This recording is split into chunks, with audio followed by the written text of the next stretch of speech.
Are you finished? Is it done? No, we need to finish with that. You're welcome. We have been doing this almost 8 months, a little over 8 months. We have been doing it. Nuri helping homeless people. Yeah. Was standing out there, and I was walking on the streets one of the evening, and then I just approached and I just offered him that could I help them, and he said, "Yeah, of course you can help us. What do you want to do?" I said, "I want to do something that it has been missing there. I want to cut the hair." Yeah. And they were really, really happy with that, and we started, and now we are still doing it. Started by myself for a couple of months, and now we are in 8 of us now. And where did you get your volunteers?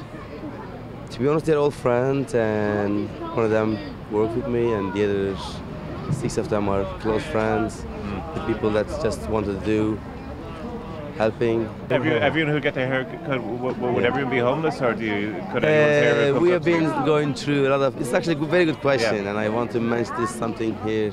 But there's a lot of chances, and there's a lot of people that sometimes we have no time to do real homeless people's hair because we can't refuse people here. We do cut their hair, and we believe that some of them are not homeless. Okay.